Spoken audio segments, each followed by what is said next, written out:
Okay, so what we're looking at here is the alternator gauge to a 1969 Mustang Mach 1.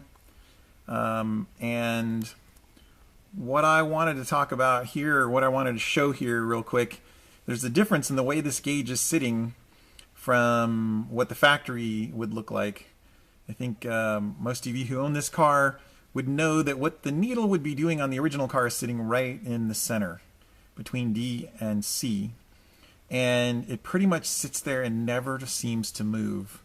The best I would ever get at it is if I turn my lights on, I might see a little bit of a twitch to the gauge showing some form of life. But that original gauge, which I think they refer to as an ammeter, measuring amps, it does not seem to move, and ultimately it does not seem to work. I did some research on the internet. There's some tests you can do, but everyone basically seems to say they never quite worked right. What I decided to do when I had the dash out and when I had the console out and when I decided to replace the circuit board, let's see, I did a few things to this to replace the circuit board, the lenses, I put in some LED lights, which I put out a video on that already. And then the last thing I decided to do while I had it out was maybe I could actually make this gauge be useful to me. So what I ended up doing was finding out that you can have this original gauge, you can have the gut swapped out on it, and have it converted to a voltmeter. And that's what I actually did. The wiring to it, because I have a circuit board, was fairly complex. I don't want to say that it was drop right in. I had to do a lot of little customizations to make it fit in the space that we had under the circuit board, but in the end I'm quite happy with it. So right now I have this turned off, and what I want this quick video portion is to just show when I turn the key on, which I just did, nothing moved. And in this case, the reason why is my battery is completely dead at this point. I've let it go empty for just a bit. But the interesting thing is that for the first time ever, my gauge actually shows that the battery is dead. So this gauge is now actually useful. So instead of that needle just sitting in the middle, acting like it doesn't know what's going on, the gauge is all the way to the left, and I do have a dead battery, and it now serves its purpose.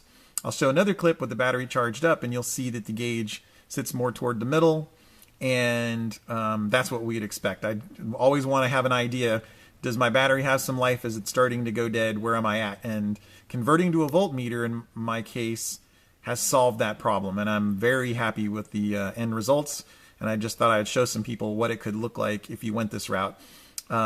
Besides the needle position, you cannot detect that this gauge has been swapped from an ammeter to a voltmeter, and that's what I liked about it. I didn't want to have to add a separate gauge.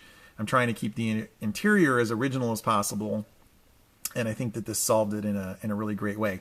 So you can see our dead battery, and of course as it was starting to go dead, the needle was starting to go to the left, just like you would expect it to do if it's going to be useful at all. Okay, so we've got the battery all charged up now.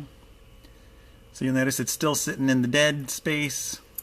But again, what's going to change now that I've got this converted to a voltmeter is as soon as I turn on the key, which I'll do right now, we see life to the gauge. Something a little bit more normal. It does take this gauge just a little bit to kind of settle in, I noticed. But again, it at least gives me a decent idea what the state of my battery is. Things are pretty well charged up. Things are pretty close to the middle there. And certainly as I start to see that needle head left, especially if it starts to get deep left toward that D, I've got a definite problem with the battery and perhaps the charging system. So hopefully this gives you an idea of what this conversion looks like and a little bit about how it acts. The other thing is if I turn on the headlights, certainly should dip as well.